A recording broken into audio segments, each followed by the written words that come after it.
On a restitué avec une fausse visite d'un faux produit un petit selling process ici, hein, donc avec un selling process en 1, 2, 3, 4, 5 phases de vente. Et pour aller d'une phase de vente à l'autre, j'ai juste à utiliser les animatiques que j'utilise par exemple sur l'iPhone. Hein. Donc on va utiliser au maximum tout ce qui est animatique avec le doigt. D'accord ?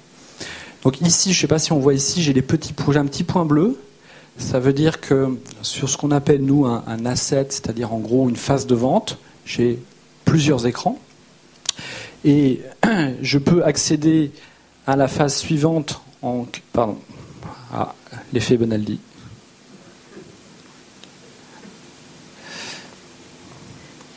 Je reprends. Donc je peux accéder à la phase suivante en allant de gauche à droite, et je peux accéder à ce qu'on appelait des related items, c'est-à-dire des documents associés par exemple à des références, en allant de haut en bas. Donc on a symbolisé ça, c'est un tout petit, par des petits points blancs, de manière à ce que le délégué soit à peu près, sache exactement où il en est dans le flot de visite, de manière à ce qu'il sache, par exemple, vous voyez pas très bien, que sur le premier asset, j'ai 4 autres écrans qui sont derrière. D'accord ? Avec ce type, voilà.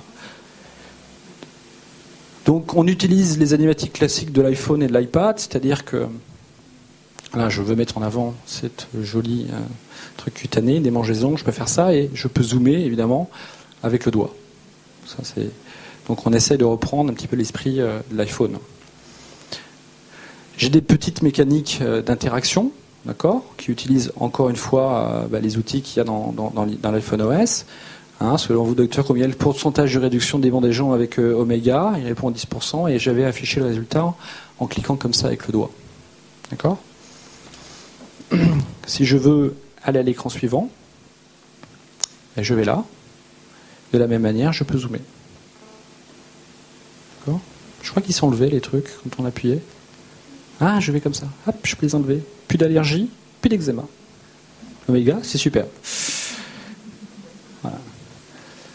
Alors, je vais passer à l'asset suivant. Soit je peux cliquer sur le 2, soit je peux évidemment naviguer avec le doigt. J'ai toujours les mêmes mécaniques comme ça.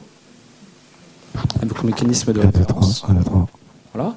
J'ai encore une petite interaction avec le médecin où effectivement je peux lui demander effectivement un petit chiffre. Voilà, et je peux confirmer en cliquant là-dessus. D'accord ?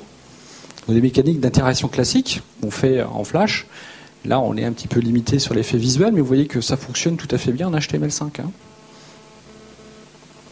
Voilà. Je vais passer à l'asset numéro 3. Hop, avec une autre mécanique d'interaction. Vous savez, on fait généralement sur tablette PC, on donne le stylet au médecin, on lui dit docteur, tracez la ligne sur la courbe.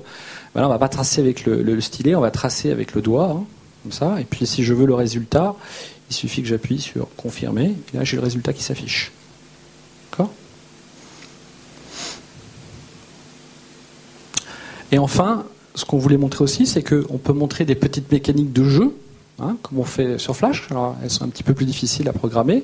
Mais si je veux montrer que ma pommade est particulièrement efficace contre les démons des gens, je peux prendre ma petite stick de pommade et puis je vais badigeonner un peu de pommade. Et puis voilà, mon petit personnage, il est content.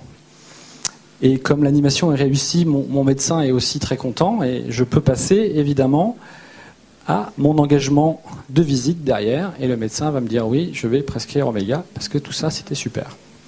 Voilà.